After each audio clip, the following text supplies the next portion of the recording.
கணவனின் அலப்பறை. இந்த கொரோனா எத்தனையோ பேருக்கு உலகம் முழுக்க எத்தனையோ விஷயங்களை கற்றுத்தந்து கொண்டிருக்கிறது. அதற்கு எப்படி பயன்படுவது, எப்படி கட்டுப்பட்டு நிற்பது, எனக்கு சொல்லி தந்து கொண்டிருக்கிறது. எப்படி நாக்கிற்கும் சிறிது ருசியாக சமைப்பது என்று, எப்படி வேளா வேலைக்கு வீட்டை பெருக்குவது, சிங்கில் நிரம்பி கிடக்கும் பாத்திரங்களை தேய்ப்பது, சமையலறை மேடையை துடைப்பது, 4-5 நாள் பாத்ரூம் வாஷ்பேஷன் அடியில் சுருண்டு கிடக்கும் லுங்கி பனியன்களை வாஷிங் மிஷின் தூக்கி எறிந்து சுவிட்சை போடுவது, குப்பை தொட்டியை மறக்காமல் 2 நாட்களுக்கு ஒரு முறை வாசலில் கொண்டு கொட்டுவது, அதைவிட முக்கியமாக குடிக்க வெந்நீர் வச்ச கேஸ் அடுப்பை மறக்காமல் கொதி வந்தவுடன் ஆஃப் செய்வது வரை எல்லாம் இந்த கொரோனா சொல்லி தந்த கலைதான். இன்னும் சொல்லப்போனா அங்கே இங்கே அப்பப்போ ஓடுற கருப்பான் பூச்சிகளை கைப்பிடி துணியால் அடித்து பொத்தி எடுத்துட்டு நேராக ரெஸ்ட் ரூம் கம்ஃபோர்ட்டில் போட்டு தண்ணியை ஃப்ளஷ் பண்ணி தலை முழுவது கூட இந்த கொரோனா எனக்கு சொல்லி தந்த வீரம்தான். ஆனால் இந்த 50 வயதில் இதெல்லாம் கற்றுக்கலன்னு இங்கே யாரும் தவம் கிடைக்கலை என்பதை அதனிடம் பலமுறை அழுது சொல்லியும் அது காதில் போட்டுக்கிறதா தெரியல. மண்டையில் குட்டி குட்டி சொல்லி கொடுத்துவதுதான் ஒன்றது. இப்படியாக இந்த கொரோனா சனியை என்ன ஒரு நல்ல மகாராஜாவாகவும் வீட்டு வேலை செய்கிற பணிப்பெண்ணாகவும் மாற்றிவிட்டது மட்டுமல்லாமல் அஞ்சா நஞ்ச வீரனாக கரப்பான் பூச்சி பிடிக்கும் ஒரு படை தளபதியாகவும் மாற்றியிருப்பது உண்மைதான். ஆரம்பத்தில் நான் எனக்கு சமையல் தெரியும் என்றுதான் நினைத்திருந்தேன். ஏன்னா என் மனைவி செய்யும் சமையலில் எல்லாவித நோனா வட்டங்களும் சொல்வது இந்த வீட்டில் நான் தான். அது பெரும்பாலும் சரியானதாக இருக்கும் என்பது வேறு விஷயம். எத்தனையோ தடவை அப்பப்போ ஏதாவது சின்ன சின்ன சமையல் ஐட்டம் செஞ்சு அசத்திரம் தான். ஆனால் மறுமுறை என்னை என் மனைவி எதையுமே சமைக்க விட மாட்டாள். ஏன்னா நான் செஞ்சதை அவளும் சாப்பிட்ருக்காளே. அந்த நினைவில் இருக்கிறவரே என்னை அடுப்பு பக்கம் அனுமதிக்கவே மாட்டாள். அவ்வளவு அதே தீவிரமாக என் சமையலை ரசித்திருக்கிறாள். பாவம். ஆனால் என்ன செய்ய, நான் மாதத்தில் 2-3 வாரமாவது வெளியில் சுற்றுற வேலை. 10 நாட்கள் தான் வீட்டில் இருப்பேன். இந்த முறை என் மனைவி சென்னையில் என் மூத்த மகளுடன் செட்டில் ஆகிவிட்டாள். நான் இங்கு தனியாக கோயம்புத்தூரில் கிடந்து அல்லாடுகிறேன். கேட்டா அதே 10 நாட்கள் தானே, நீங்கள் சென்னையில் இருக்கிறீங்க, அப்போ வீட்டுக்கு வாங்கன்ட்டு சின்னவளை கூட்டிகிட்டு சென்னையிலே டேரா போட்டுட்டாள். நானும் இன்னும் சில மாதங்களில் சென்னைக்கு ஷிஃப்ட் ஆக போகிற திட்டம்தான். அதற்குள் இந்த பாலா போன கொரோனா வந்து வியாபாரத்தையே பாலாக்கி விட்டது. சரி, எனக்கு மட்டும்தானா, ஊருக்கே தானே. என் சமையலின் ஆரம்பகட்ட பயிற்சி வகுப்புகள் அனைவரைப் போல என் அம்மா தந்தது தான். 1 டம்ளர் காஃபிக்கு தலை தட்டியவாறு 2 ஸ்பூன் சர்க்கரை என்பதை நான் கற்ற முதல் பாடம். இன்றைக்கும் அது ஒன்றுதான் சரியாக செய்வேன். மற்றபடி எல்லாம் கண் பார்வைதான். அப்பப்போ கரண்டில் எடுத்து நக்கி பார்த்து அதற்கேற்றபடி கூட்டலும் குறைத்தலும் தான் என் சமையல் அனுபவமே. என் அம்மா எனக்கு எதையும் சாப்பிடும் மன உறுதியையும் அடங்கிய நாக்கையும் தந்திருக்கிறாள்.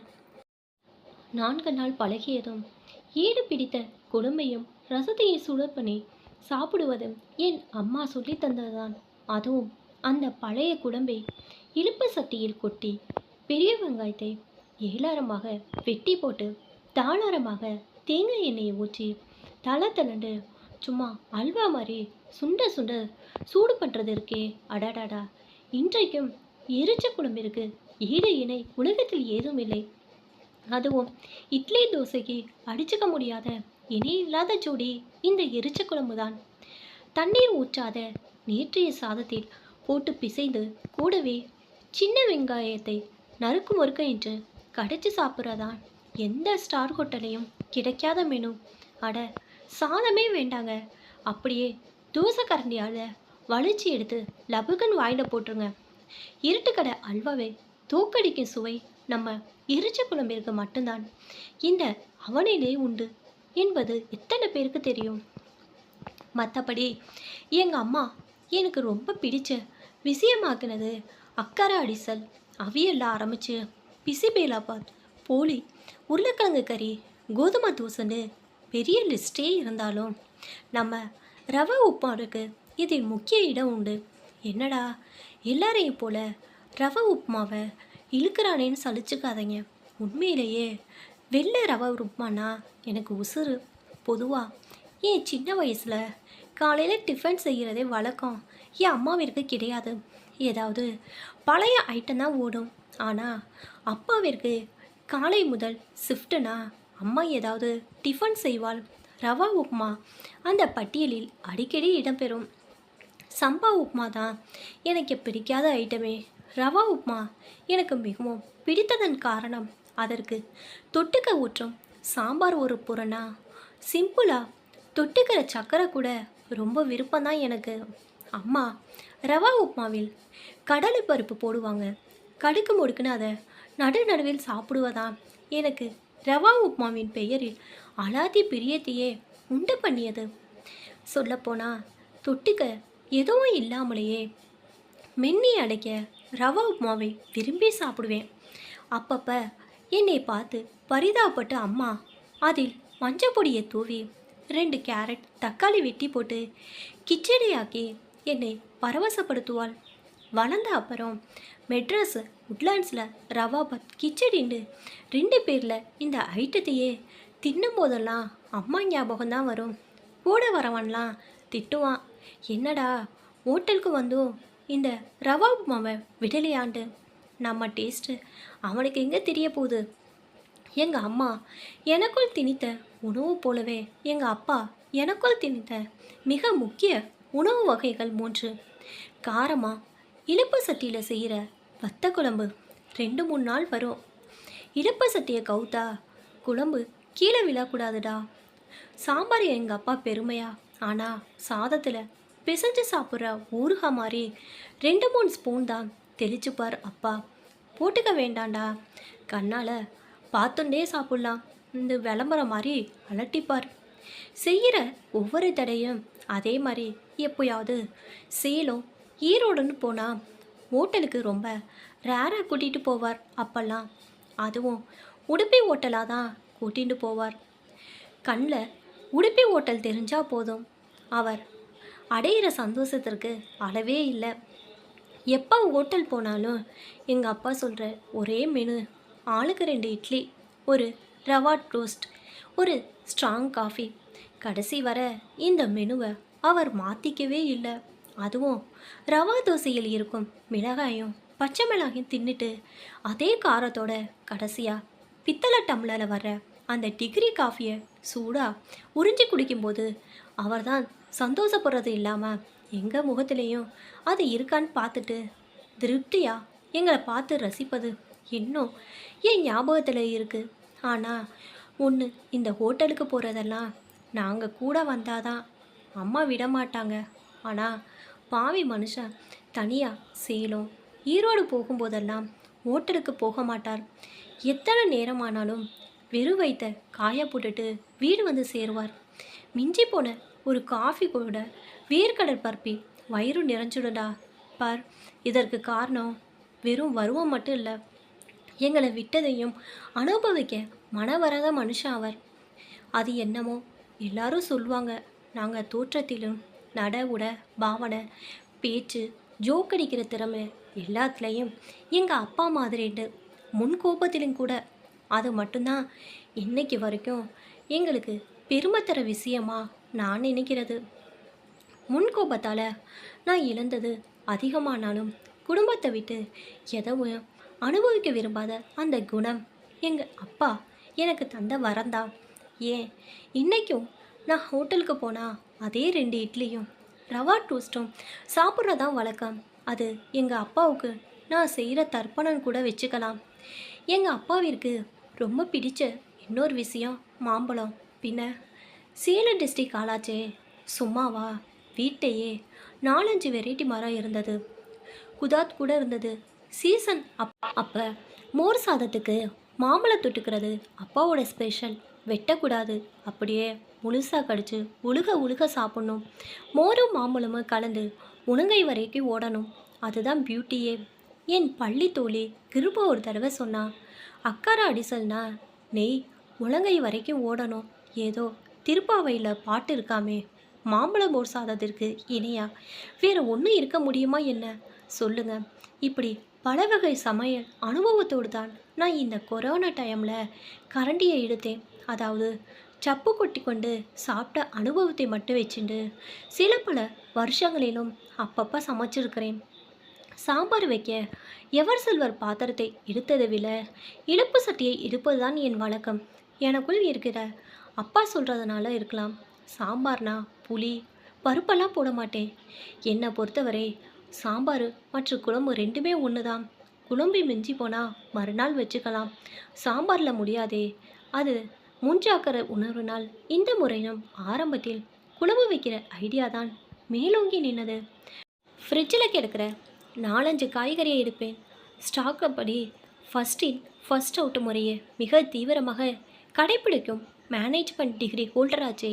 ஃப்ரிட்ஜில் முள்ளங்கி முருங்கைக்கானு ஏதாவது குழம்பு ஐட்டம் இருந்தால் இழுப்பு சட்டியில் 2-3 டம்ளர் தண்ணியை ஊற்றி இந்த காய்கறி போட்டு குழம்பு வைப்பேன். இல்லை உருளைக்கிழங்கு பீட்ரூட் வாழைக்கானு ஏதாவது இருந்தால் பொரியல் மாதிரி வதக்கி எடுப்பதே என் பழக்கம். அதையே சாப்பாட்டில் பிசைஞ்சு சாப்பிட்ருவேன். வேறு ஒன்றும் வேண்டாம் எனக்கு. இதெல்லாம் செஞ்சு என் ஸ்கூல் குரூப் வாட்ஸ்அப்பில் பெருமையாக போட ஆரம்பித்ததும் ஒரு நாள் கிருஷ்ணமூர்த்தி கண்டுபிடிச்சிட்டான். டே, நேற்றும் இதே இழுப்ப சட்டியில் இதே ஐட்டம், இன்றைக்கும் இதே ஐட்டம் தெரியுதேன்னு கேட்டான். டே, கண்ணை திறந்து நல்லா பாருடா.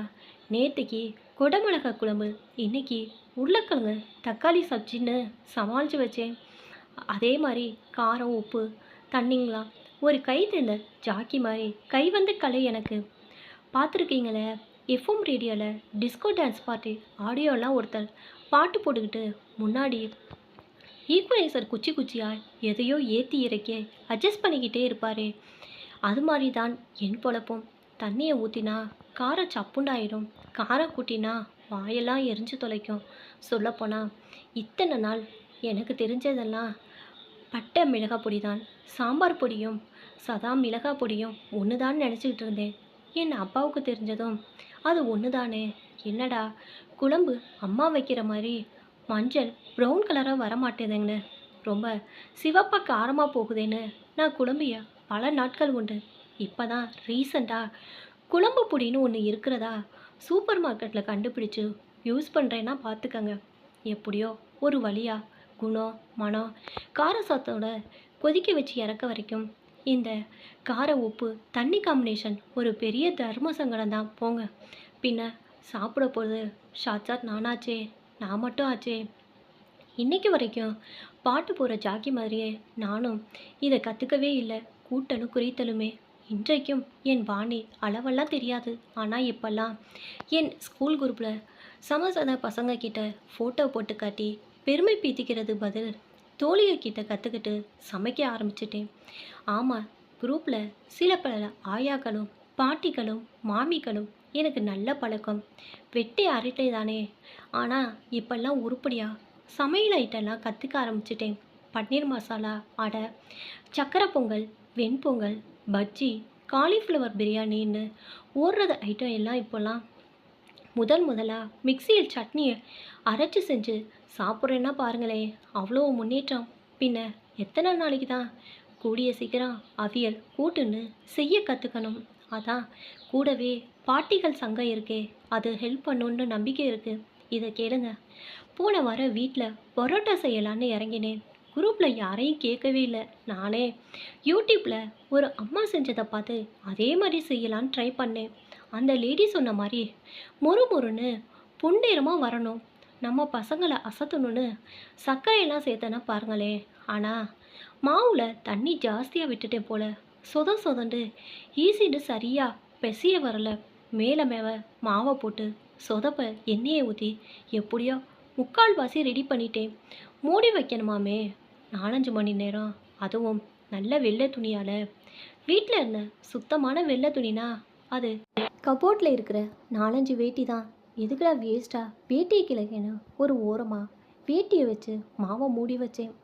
நல்லா 5-6 மணி நேரம் கழிச்சு பார்த்தா மாவு வேட்டியெல்லாம் வீசிட்டு பிச்சு பிச்சு எடுக்க வேண்டியதாக போச்சு. அப்புறம் பார்த்தா வேட்டி ஓரம் பூரா வடாம் போட்ட மாதிரி வெட வெடன்னு இருந்தது. பரவாயில்ல, மறக்காமல் இந்த வாரம் மிஷினில் இதையும் போடணும். சமையல்ல இதெல்லாம் சாதாரணமாப்பான்னு கவுண்டமணி கணக்காக நினச்சிட்டேன். கடைசியில் ஒரு வழியாக மாவை உருண்டு பிடிச்சப்போ அதை 1/2 மணி நேரம் ஊற வச்சு ஸ்டெயிலாக விசிறலாண்டா. இளவெடுத்த மாவு அந்த யூடியூப் அம்மா சொன்ன மாதிரி விசிறு வரவே இல்லை.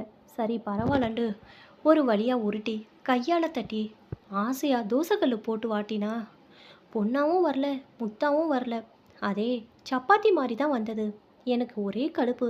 என்னடா இது, ஒரு நாள் பூரா கஷ்டப்பட்டது சப்பாத்தி செய்யதானான்னு செம்ம கோமாயிடுச்சு. அப்புறம்தான் பாக்கெட் மேலே பார்த்தேன், ஆட்டான்னு போட்டிருந்தது. ஆட்டானா மைதா மாவுலையே சுப்பீர் வகைன்னு நினச்சிட்டு இருந்தேனே. இல்லையா பின்ன. சரி பரவாயில்ல, அடுத்த முறை மைதா மாவில் செய்வோன்னு நினச்சிக்கிட்டேன். ஆனால் பரோட்டா கரெக்டாக வந்திருந்ததா. மறுநாளைக்கு 4-5 மிச்சம் வச்சு கொத்து பரோட்டா போட ஐடியா கூட யோசிச்சு வச்சுருக்கேன்னா பாருங்களேன். பேராசை இல்லை, வேண்டாம். மைதா ஜீரண குறைவு, உடம்புக்கு கெடுதல் மட்டும் இல்லை, பரோட்டா ரொம்ப கை வலிக்கும் என்பதனாலையும் தான். சரி சாப்பாடு டயாச்சு, என்ன பண்ணலான்னு கபோர்டை திறந்தேன். பளிச்சுன்னு கண்ணில் பட்டது நம்ம ஆஸ்தான் ஆபத் பாந்தவன் வெள்ளை ரவாதான். சந்தோஷமா இழுப்பு சட்டியை எடுத்தேன். ரவா பாத்தா கிச்சடியான்னு என்ன வேணும்னு சொல்லுங்க, யோசிச்சு வைங்க. அதுக்குள்ளே மலை மலண்டு வெங்காயம் வெட்டி வதக்கிட்டு வரேன்.